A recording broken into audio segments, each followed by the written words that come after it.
Level 1, $20,000. You make $10 an hour. You know this not because you calculated it, but because the number follows you everywhere.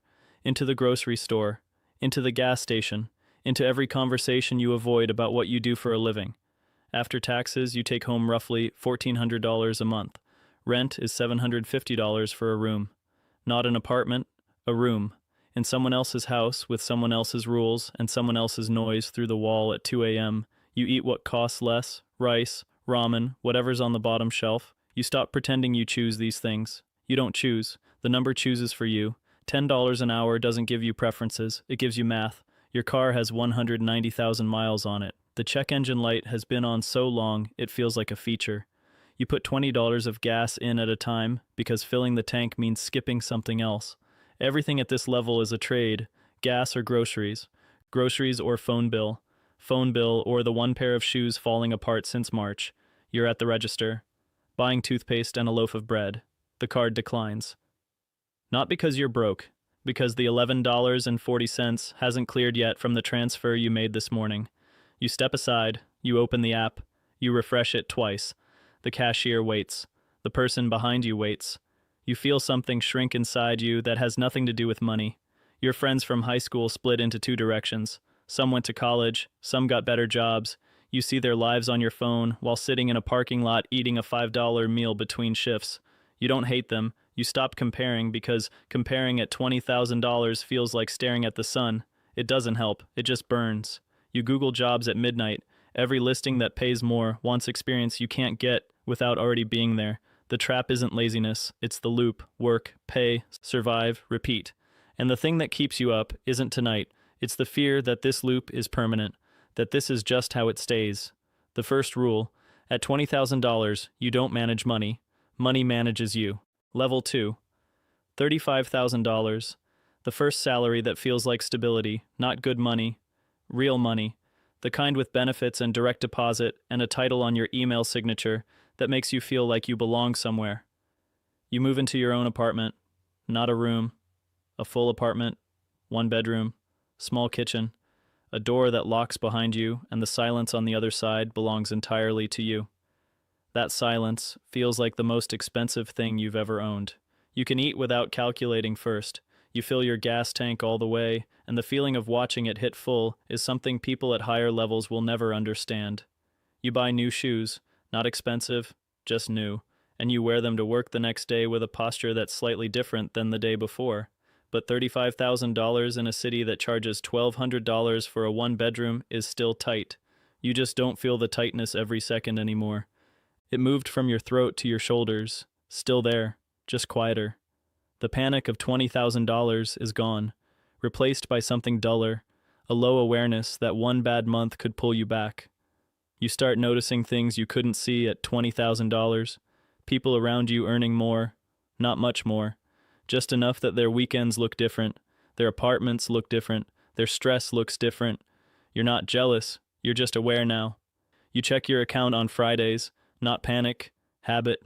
The number is never exciting, but it's never terrifying either. That middle ground between exciting and terrifying is where $35,000 lives, and for the first time you start thinking about what comes next. The second rule, $35,000 is the first time you stop surviving and start looking forward, and looking forward changes everything. Level 3, $50,000. You're average now, not the version of average anyone dreams about. The version that means you landed where most people do. You're doing everything right, degree, job, direct deposit every 2 weeks, and somehow right feels ordinary. You have a one-bedroom in a decent neighborhood, a car with under 100,000 miles, a credit card you pay off most months, your fridge is full, your bills are paid.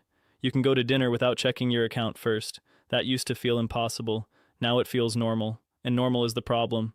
You run the numbers one night, $50,000 for the next 30 years, same raises, same trajectory. The number at the end is survivable, not exciting. Survivable. You stare at that projection and feel something you didn't expect. Not fear, disappointment. The kind that doesn't crash into you. It seeps in slowly, like cold through a window you can't find. Your coworker makes $80,000. Same hours, different department. You found out by accident and now you can't unfind it. The gap between $50,000 and $80,000 isn't just $30,000, it's a different apartment, a different car, a different kind of freedom. You do the same work, the paycheck says otherwise. You start thinking about more, not greed. Awareness, the same awareness that showed up at $35,000, but sharper now.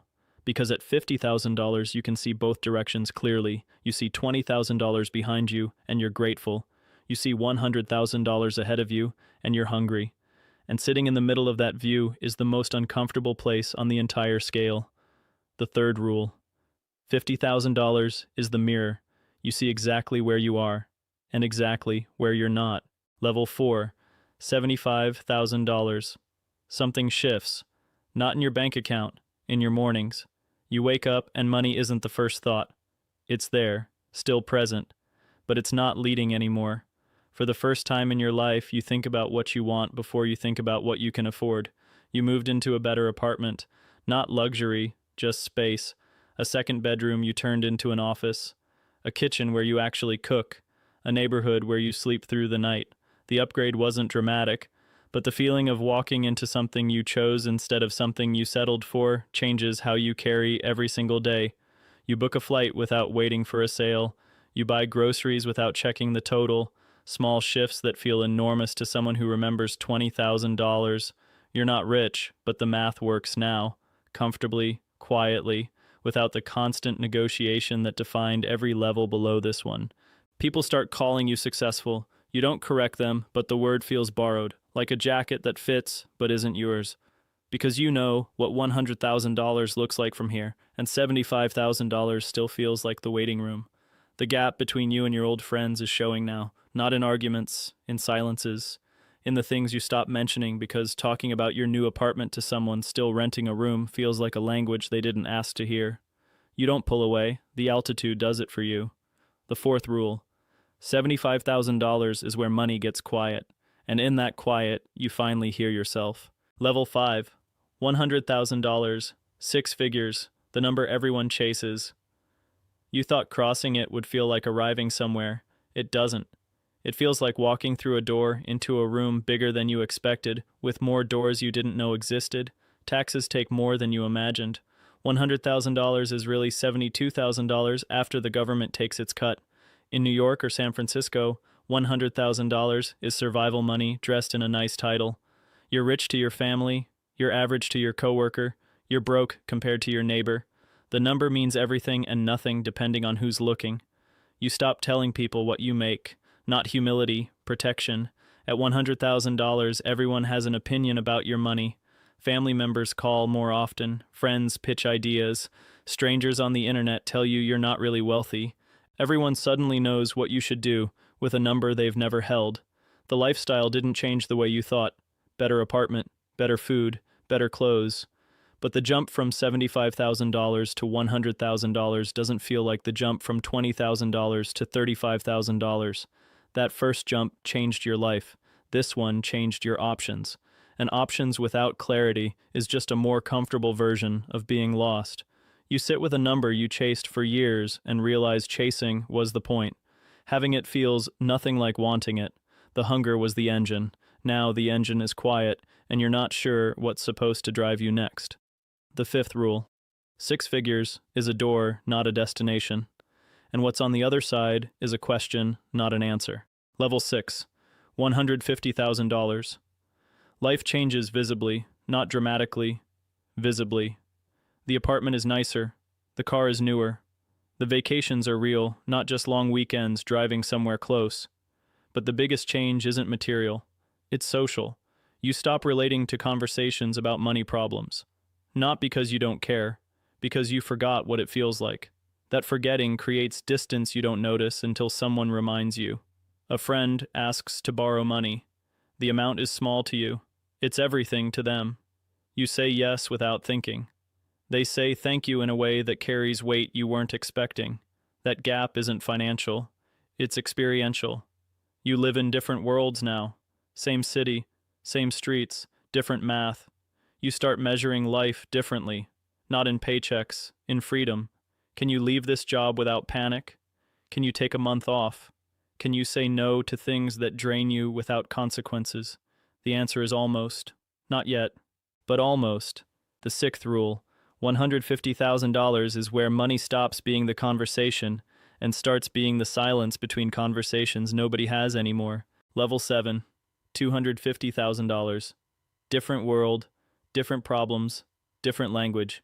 You talk about tax optimization, not tax refunds, asset allocation, not savings accounts. Your accountant costs more than your first car.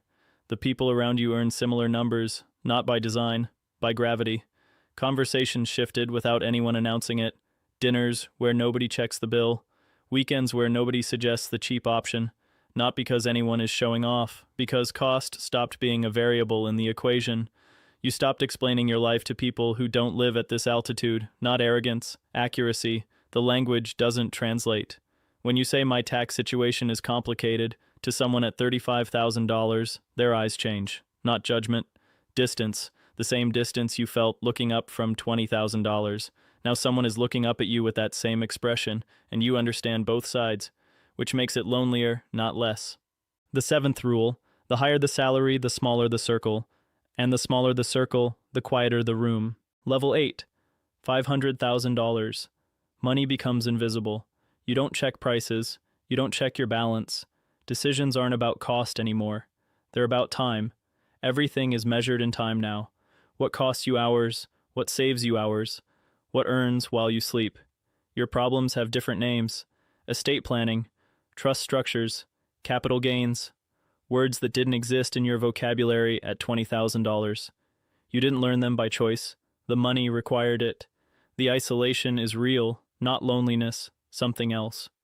The person you were at $20,000 eating ramen between shifts wouldn't recognize you, and you wouldn't know how to explain this life to them without sounding like someone you once resented. The eighth rule, $500,000 doesn't buy happiness, it buys distance, from struggle, from people, from the version of yourself who understood what $10 an hour actually felt like. Level 9, $1 million. $1 million a year. You don't say it out loud. Nobody at this level does. The number exists in tax documents and wire transfers and conversations with attorneys who charge by the 6-minute increment. You walk into rooms where decisions are made, not because of fame, because your judgment and your capital are useful to the people already sitting there. That's a different kind of invitation, not social, structural. The distance from $20,000 is permanent now, not just financial, psychological, emotional. You remember the parking lot, the $5 meal, the declined card. You remember it the way you remember a country you lived in as a child, familiar but foreign, yours but not anymore. The ninth rule, at $1 million, money stops measuring your worth. It starts measuring your reach, and reach changes everything it touches, including you. Somewhere right now, someone is making $10 an hour. They're sitting in a parking lot between shifts, eating something cheap and fast. Their phone screen is cracked. Their gas tank is half empty. They're Googling jobs at midnight. They think this is about the number. It's not. It's about what the number does to the distance between who you are and who you become. The paycheck hits every 2 weeks. It takes whoever shows up.